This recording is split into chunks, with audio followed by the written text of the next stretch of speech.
Okay guys, in this video we're going to be checking out another micro camera here from RunCam. This is the new RunCam Micro Swift 3, and they've changed some things here. They changed the form factor here. Largely the biggest change here is going to be the lens and the casing for the lens here. They've gone from an M8 lens to this M12 lens. It's still a 2.1 millimeter lens, but the lens is much larger. It's an M12 now instead of an M8. I just think it means it's 12 millimeters in terms of the barrel size. And of course, with the larger lens, you're going to have to adjust the case. It's the same, I believe, the same size board, 19 by 19 millimeters for the board. And I believe the sensor is exactly the same as well. 600 TV line CCD sensor, 4:3 aspect ratio. So shouldn't be any changes there. Obviously, they've made some adjustments to some of the firmware, possibly for to correct things or to adjust things for the lens.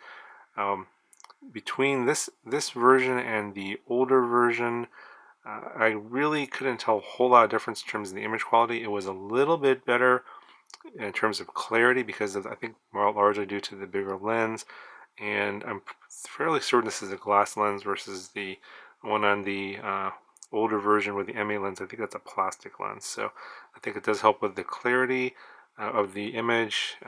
Slightly a little more detail, I think, again because of the lens, and I think that the low light performance is also a little bit better, again also because of the lens, because it's a bigger lens, bigger aperture, more light is getting in to the sensors, so you're going to have better sensitivity in low light conditions for this particular new model. Now, they did make some new changes here in this model in terms of the way you make your changes to your settings. And in the older model, you would have the OSD joystick that would be included with this, and you could plug that in here and make your changes, get into your settings, and such, etc. with that. Now they are using exclusively the Betaflight controls for camera control, and you would have to connect this up to a spare UART. That's where the TX and RX are, the last two pins here.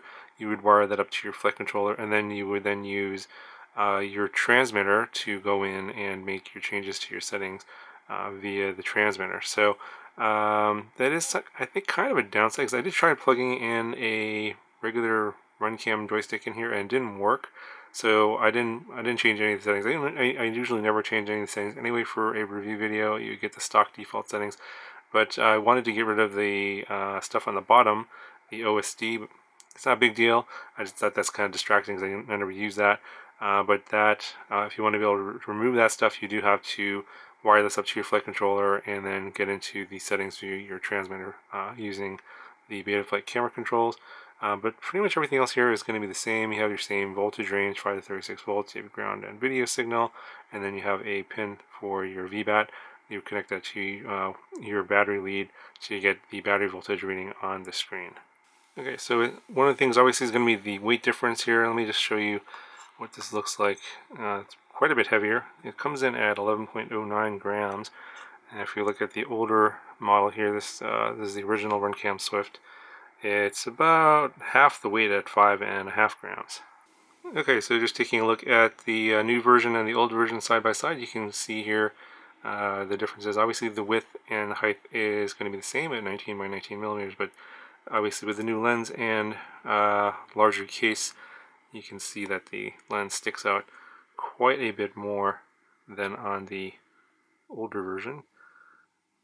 And here's what it looks like from the bottom, from the back here. Obviously the boards are going to be the same, so that's not going to be an issue. So this will still fit into a lot of your micro frames, but then you'll find that the lens will stick out quite a bit more. Okay, so here is the Microsoft 3 mounted in the Eclair 2.5-inch frame. You can see here I have it for all the way back in its slot here, so it's all the way back as far as possible, but you can see the lens just sticks out about that much.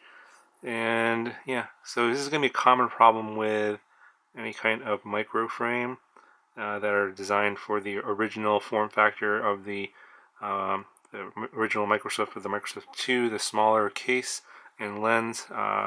You're going to have this issue with those. Now this might fit better in a bigger 5-inch frame with some adapters, etc.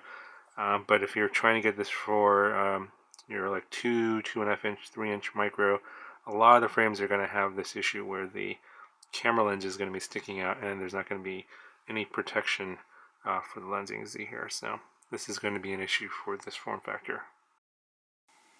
Okay, so enough of me rambling on about this. I'll go ahead and show you some flight demo footage, and I will also have this footage in a larger roundup with some other cameras, and a continuing series. Will be the second video of the FPV roundup videos. You can then compare this camera to all the other cameras that I've had, and future videos coming up. So it's the same park, same flight path, etc. You'll be able to see that in the video, and then you can then compare that footage to some of the other cameras if you want.